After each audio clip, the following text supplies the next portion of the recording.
অবহেলা ও দীর্ঘদিনের সংস্কারের অভাবে ক্রমেই বিপজ্জনক হয়ে উঠছে সোনামুরাদ মেলাঘর থেকে তেলকাজলা যাওয়ার ঝুলন্ত স্টিল ফুটব্রিজ।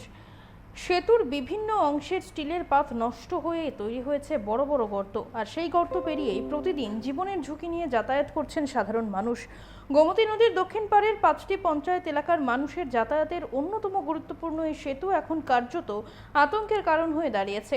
সামান্য অসাবধানতা কিংবা পা পিছলে গেলেই ঘটে যেতে পারে বড় ধরনের দুর্ঘটনা। স্থানীয়দের দাবি, ইতিমধ্যে ছোটখাটো দুর্ঘটনাও ঘটেছে। সবচেয়ে বড় প্রশ্ন, এক মাস আগেও বিভিন্ন সংবাদ মাধ্যম সেতুর বেহাল দশার চিত্র তুলে ধরা হলেও এখনো পর্যন্ত সংস্কারের উদ্যোগ চোখে পড়ছে না।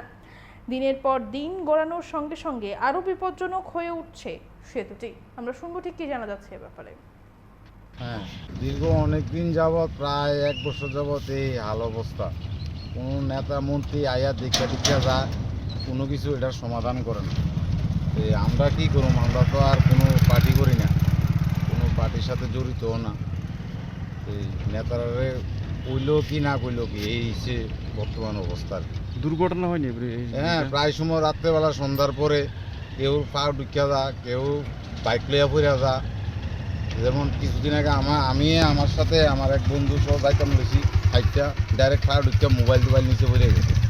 যাক খুঁজা বাইর করছি, মোবাইলের ডিসপ্লে গেছে। এইদিকে একটা অবস্থা হইলো। কি চাইবেন এখন আপনারা?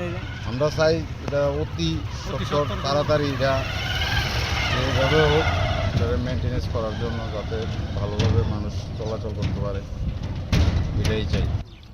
দাদা এদিক দিয়ে বাঙ্গাটা লাগি আছে না, আইতেরি না।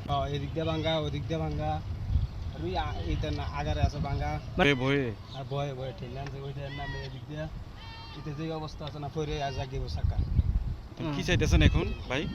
এখন ইমিডিয়েটলি তাড়াতাড়ি যাতে এটা নয়, কাজটা এটা নয়। এদিকে মানে কিরকম লোক যাতায়াত করে এই রাস্তা দিয়ে, মানে এই ব্রিজটা দিয়ে? অনেক প্রচুর।